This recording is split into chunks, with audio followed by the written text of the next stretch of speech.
இணைச்சட்டம் அதிகாரம் 30. மறுவாழ்வும் ஆசியும் பெறுதலுக்கான நிபந்தனைகள்.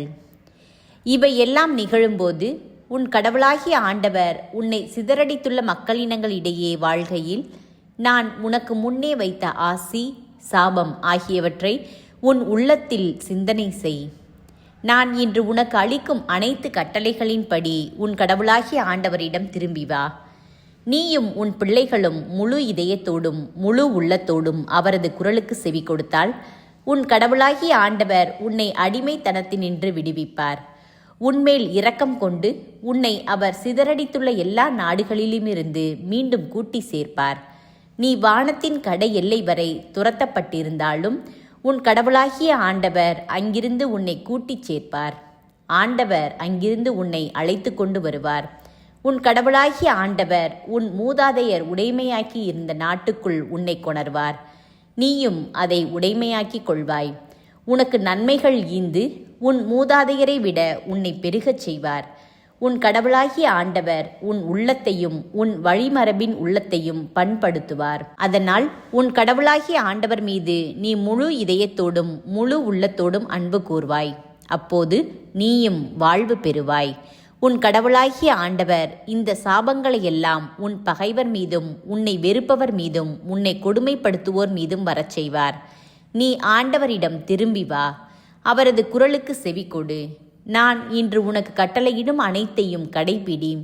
நீ மேற்கொள்ளும் அனைத்து செயல்களிலும் நீ நிறைவு பெறும்படி உன் கடவுளாகிய ஆண்டவர் செய்வார். உனது கருவின் கனி உன் கால்நடைகளின் ஈற்று உனது நிலத்தின் பயன் அனைத்தும் நலமே அமையுமாறு செய்வார். உன் மூதாதையரில் மகிழ்வு கொண்டது போல் உன் நன்மையின் பொருட்டு உன்மீதும் மீண்டும் மகிழ்வார். எனவே உன் கடவுளாகிய ஆண்டவரின் குரலுக்கு செவிகொடு. சட்ட நூலில் எழுதப்பட்டுள்ள அவர்தம் கட்டளைகளையும் நியமங்களையும் கடைபிடி. உன் முழு இதயத்தோடும் முழு உள்ளத்தோடும் உன் கடவுளாகிய ஆண்டவரிடம் திரும்பு. ஏனெனில் இன்று நான் உனக்கு கட்டளையிடும் இந்த கட்டளை உனக்கு புரியாதது இல்லை, உன்னிடமிருந்து வெகு தொலையிலும் இல்லை. நாம் அதை கேட்டு நிறைவேற்றுமாறு நமக்காக யார் விண்ணகத்துக்கு போய் அதை கொண்டு வருவார் என்று நீ சொல்லாதவாறு அது விண்ணில் இல்லை. நாம் அதை கேட்டு நிறைவேற்றுமாறு நமக்காக யார் கடல் கடந்து சென்று அதை நம்மிடம் கொண்டு வருவார் என்று நீ சொல்லாதவாறு அது கடல்களுக்கு அப்பால் இல்லை. ஆனால் நீ அதை நிறைவேற்றுமாறு வார்த்தை உனக்கு மிக அருகில் உள்ளது, உன் வாயில் உன் இதயத்தில் உள்ளது. இதோ பார், வாழ்வையும் நன்மையையும் சாவையும் தீமையையும் இன்று நான் உனக்கு முன்பாக வைத்துள்ளேன். அது இதுதான். இன்று நான் உனக்கு கட்டளையிடுகிறேன். உன் கடவுளாகிய ஆண்டவர் மீது அன்பு பாராட்டு. அவரை பின்பற்றி அவரது வழியில் நட. அவரது கட்டளைகளையும் நியமங்களையும் முறைமைகளையும் கடைபிடி. அப்போது நீ வாழ்வாய், நீ பழுகுவாய். நீ உடைமையாக கொள்ளப்போகும் நாட்டில் உன் கடவுளாகிய ஆண்டவர் உனக்கு ஆசி வழங்குவார். ஆனால் உனது உள்ளம் விலகிச் சென்று நீ செவி கொடாமல் கெட்டலைந்து வேறு தெய்வங்களை வணங்கி அவற்றிற்கு பணிவிடை புரிந்தால் இன்று நான் உனக்கு கட்டளையிட்டு கூறுகிறேன், நீ நிச்சயம் அழிந்து போவாய். நீ உரிமையாக்கிக் கொள்ளுமாறு யோர்தானை கடந்து சென்றடையும் பூமியில் உன் வாழ்நாள் நீடித்திருக்காது.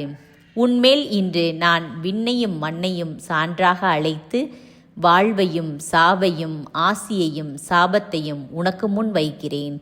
நீயும் உனது வழித்தோன்றல்களும் வாழும் பொருட்டு வாழ்வை தேர்ந்து கொள். உன் கடவுளாகிய ஆண்டவர் மீது அன்பு பாராட்டு. அவரது குரலுக்கு செவிகொடு. அவரையே பற்றிக்கொள்.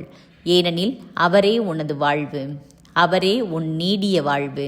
அதனால் ஆபிரகாம் ஈசாக்கு யாக்கோப்பு என்னும் உன் மூதாதையருக்கு கொடுப்பதாக ஆண்டவர் ஆணையிட்டு கூறிய நாட்டில் நீ குடியேறுவாய்.